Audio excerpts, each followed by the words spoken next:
نبی صلی اللہ علیہ وآلہ وسلم کی خوبصورت زندگی میں سے ایک خوبصورت گوشہ میرے محترم بھائیوں اور بہنوں، جس سے آج ہم لوگ غافل ہو گئے، جس کو آج ہم نے اپنی زندگیوں سے بالکل نکال کے رکھ دیا، وہ تھا خیر خواہی۔ پیارے پیغمبر جناب محمد صلی اللہ علیہ وآلہ وسلم ہر مسلمان کی خیر خواہی چاہتے تھے، آپ سب کے لیے خیر طلب کرتے تھے، آپ سب کے لیے خیر کے کام کیا کرتے تھے اور سب کو خیر کے کام کرنے کی تلقین کیا کرتے تھے۔ یہ خیر کے کام ہماری زندگیوں سے کیوں نکل گئے؟ اس کے پیچھے ایک بہت بڑا سبب میرے محترم بھائی اور بہنوں، ہمارے درمیان محبت کا اٹھ جانا ہے، ہمارے درمیان سے محبت کا نکل جانا ہے۔ آج میرے محترم بھائی اور بہنوں، ہم نے اپنی زندگیوں سے وہ خوبصورت اللہ سبحانہ و تعالیٰ کا جو تحفہ تھا، جو محبت تھی، آج ہم نے اس کو مفادات کی بھیٹ چڑھا دیا، ہم نے غرض و غائط کی بھیٹ چڑھا دیا۔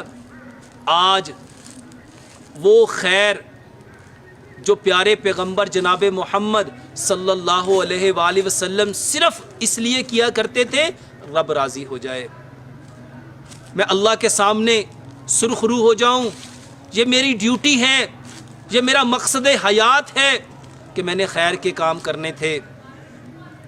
جو پیارے پیغمبر جناب محمد صلی اللہ علیہ وآلہ وسلم کیا کرتے تھے، آج ہم نے اس خیر کے کام کو کس سبب سے چھوڑ دیا؟ محبت۔ سب سے پہلی چیز اللہ سے محبت، ہمارے دلوں سے اللہ کی محبت نکل گئی، اس کی جگہ پہ چیزوں کی محبت آ گئی، مال کی محبت آ گئی، گھروں کی محبت آ گئی، پیسے کی محبت آ گئی، گاڑیوں کی محبت آ گئی، بچوں کی محبت آ گئی، عورتوں کی محبت آ گئی، کپڑوں کی محبت آ گئی، موبائلوں کی محبت آ گئی، اور ہم اس محبت کو جو رب تعالیٰ نے ایک مسلمان کے ساتھ رکھی تھی، مسلمان اپنے بھائی کی خیر خواہی چاہتا ہے۔ خیر خواہی اللہ سبحانہ و تعالیٰ کا وہ پسندیدہ عمل تھا جس کے لیے انبیاء کرام کو رب تعالیٰ نے مبعوث فرمایا، اور وہ خیر خواہی زندگیوں سے نکلتی گئی جیسے جیسے اللہ کی محبت گئی۔ اللہ کی محبت کے بعد ہماری زندگیوں سے نبی صلی اللہ علیہ وآلہ وسلم کی محبت نکل گئی۔ ہمیں جو مقام، جو مرتبہ، جو اہمیت، جو حیثیت پیارے پیغمبر جناب محمد صلی اللہ علیہ وآلہ وسلم کو دینی تھی، اللہ کے بعد جو ان کو درجہ دینا تھا، وہ ہم نے چھوڑ کے اوروں کو دینا شروع کر دیا۔ اطاعت، فرما برداری، اتباع صرف پیارے پیغمبر جناب محمد صلی اللہ علیہ وآلہ وسلم کی شان تھی کہ ہم نبی صلی اللہ علیہ وآلہ وسلم کی اتباع کرتے، ان کی سنت پہ چلتے، ان کی اطاعت کرتے، ان کے حکموں کو جس طرح اللہ سبحانہ و تعالیٰ نے حکم دیا تھا اور آپ صلی اللہ علیہ وآلہ وسلم نے جن طریقوں پہ ان حکموں پہ عمل کیا، ہم نے ویسا کرنا تھا۔ ہمارے دلوں سے وہ محبت رسول نکل گئی۔ اس کے بعد ہمارے دلوں میں جو دین کی محبت ہونی چاہیے تھی، جو اسلام کی محبت ہونی چاہیے تھی، وہ محبت نکل گئی۔ جب وہ محبت نکلی تو اس کی جگہ پہ ہم نے طریقے اپنے اپنے بنا لے۔ کوئی مشرق کو فالو کرنے لگا، کوئی مغرب کو فالو کرنے لگا، کوئی شمال کو فالو کرنے لگا، کوئی جنوب کو فالو کرنے لگا۔ کسی نے فالو کرنے کے لیے اپنا فلاں علاقہ رکھ لیا، کسی نے فلاں شخص رکھ لیا، کسی نے فلاں گروہ رکھ لیا، کسی نے فلاں جماعت رکھ لی، اور ہر شخص اپنی من چاہی زندگی گزارنا شروع ہو گیا۔ جب دین کی محبت ہمارے دلوں سے گئی تو یہ خیر خواہی کا جو جذبہ تھا، جو خیر خواہی ہمارے دلوں میں رب تعالیٰ نے پیدا کی تھی، جو مومن کا خاصہ تھا، وہ دلوں سے نکلتی گئی۔ میرے محترم بھائی اور بہنوں، وہ خیر خواہی جو ہمارے دل میں جنت کے حصول کے لیے ہونی چاہیے تھی، جہنم سے بچنے کے لیے ہونی چاہیے تھی، وہ خیر خواہی ہمارے دلوں سے نکل گئی۔ کیوں نکل گئی؟ اگر میں خود جنت میں جانے والے اعمال کرتا تو میں اپنے بھائی کو نصیحت کرتا، میں اس کی خیر خواہی چاہتا کہ بھائی تم بھی وہ کام کر، تم بھی وہ عمل کر، تم بھی اس طریقے پہ چل۔ لیکن میری نظر میں تو دنیا ہی جنت بن گئی۔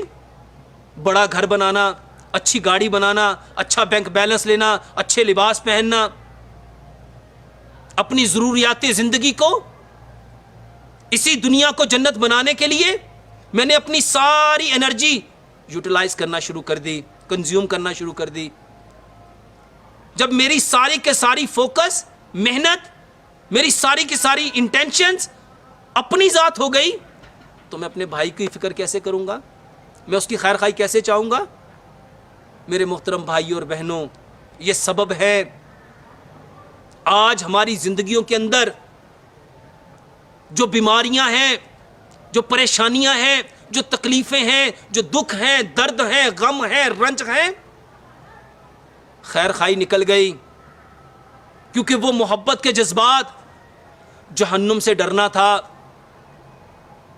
اس جہنم سے جس سے رب تعالیٰ نے ڈرایا، جس کے بارے میں رب تعالیٰ نے قرآن میں فرمایا کہ وہ کتنی خوفناک جگہ ہے، کتنی دردناک جگہ ہے، کتنی اذیتناک جگہ ہے، جو پوری کی پوری آگ ہے، ویل ہے، اس سے ڈرنا تھا۔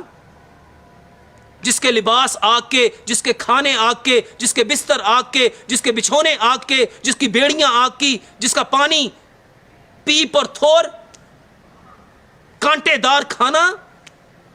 میرے محترم بھائی اور بہنوں، وہ ڈر میرے دل سے نکل گیا، کیونکہ میرے دل میں تو ڈر آ گیا، مجھے ہیپاٹائٹس اے نہ ہو جائے، بی نہ ہو جائے، سی نہ ہو جائے، مجھے ہارٹ اٹیک نہ ہو جائے، مجھے تو اس سے بچنا ہے، میرا بلڈ پریشر نہ بڑھ جائے۔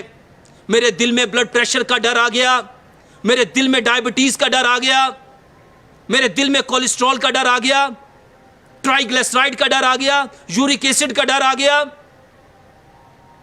جب میرے دل میں یہ ڈر، یہ خوف جگہ لے لیں گے تو مجھے بتاؤ میرے دل میں رب کا خوف کہاں سے آئے گا؟ میرے دل میں اس جہنم کا خوف کہاں سے آئے گا؟ وہ رب تعالیٰ کی آیات کا خوف میرے دل میں کہاں سے آ جانا تھا؟ سبب کیا ہے؟ میرے محترم بھائی اور بہنوں، آج ہمارے اندر سے یہ خیر خواہی کیوں نکل گئی؟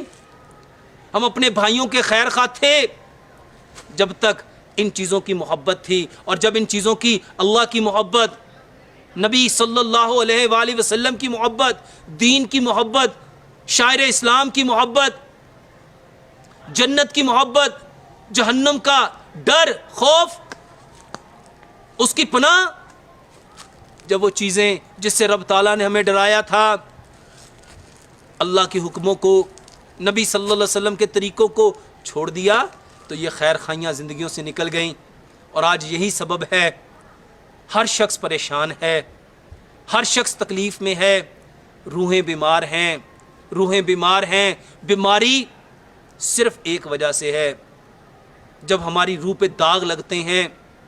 روح پہ داغ گناہ ہے، اور گناہ میرے بھائیوں گناہ کے کام کرنے کو نہیں کہتے، نیکی کو چھوڑ دینا، نیکی کو چھوڑ دینا۔ Absence of positivity is the main of negativity. جس طرح ہم کیا کہتے ہیں ڈارکنیس کی ڈیفینیشن میں؟ Absence of light.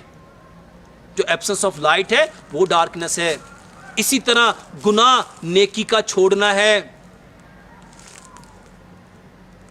یہ جو برائی ہے اچھائی کا چھوڑنا ہے۔ دنیا میں کوئی غلط نہیں، صرف اس سے صحیح نہیں ہوا، ہم نے صحیح کو چھوڑ دیا، ہم نے رائٹ وے کو چھوڑ دیا۔ اللہ سبحانہ و تعالیٰ ہر نماز کی ہر رکعت میں ہمیں یہ حکم دیتا ہے، پڑھو ایاک نعبد و ایاک نستعین، تیری عبادت کرتے ہیں، تجھی سے مدد مانگتے ہیں۔ کیا مانگتے ہیں؟ اہدنا الصراط المستقیم، سیدھا راستہ۔ سیدھے راستے سے ہٹنا بھٹکنا ہے، گمراہ ہونا ہے۔ جو سیدھے راستے پہ آ گیا اسے کیا پتا بھٹکنا کیا ہے، جو نیکی پہ آ گیا اسے کیا پتا برائی کیا ہے۔ گناہ کیا ہے؟ جو پازیٹیو ہے اسے کیا پتہ نیگیٹیو کیا ہے. Absence of positivity is the main of negativity ہے میرے بھائیوں. ایبسنس آف ڈارکنیس ایکچول میں اندھیرا ہے. روشنی صرف ایک ہے، اللہ کی بات، اللہ کا قرآن، پیارے پیغمبر جناب محمد صلی اللہ علیہ وآلہ وسلم کا فرمان، دین، اسلام، شریعت، یہ روشنی ہے، یہ راستہ ہے. جو اس راستے پہ آئے گا وہ خیر والا ہوگا. جو خیر والا ہوگا وہ خیر کے کام کرے گا، وہ خیر خائی چاہے گا. اور جو خیر کے راستے پہ نہیں ہوگا میرے محترم بھائی اور بہنوں، وہ دنیا میں بھی پریشان ہوگا، وہ آخرت میں بھی پریشان ہوگا، اور وہ ان ساری بیماریوں میں مبتلا ہوگا. یہ بیماریاں حقیقت میں اللہ سے دوری کا نتیجہ ہے، فطرت کو چھوڑنے کا نتیجہ ہے، دین کو چھوڑنے کا نتیجہ ہے. پیارے پیغمبر جناب محمد صلی اللہ علیہ وآلہ وسلم کی باتوں کو چھوڑتے جاؤ گے، بیمار ہوتے جاؤ گے. جتنا ان باتوں پہ واپس آ جاؤ گے، پلٹ آؤ گے میرے محترم بھائیوں، سرسبز و شاداب ہو جاؤ گے، اپنے آپ کو صحت مند کر لو گے، تر و تازہ کر لو گے، تندرست کر لو گے. اللہ سبحانہ و تعالیٰ سے دعا کرتے ہیں اللہ سبحانہ و تعالیٰ ہمیں 100% اسلام کو سمجھنے کی، سمجھ کے عمل کرنے کی، اور عمل کر کے اس خوبصورت پیغام کو اس کائنات کے اندر بسنے والے جتنے کچے اور پکے مکانوں میں انسان ہیں ان تک پہنچانے کی توفیق عطا فرمائے. وما علینا الا البلاغ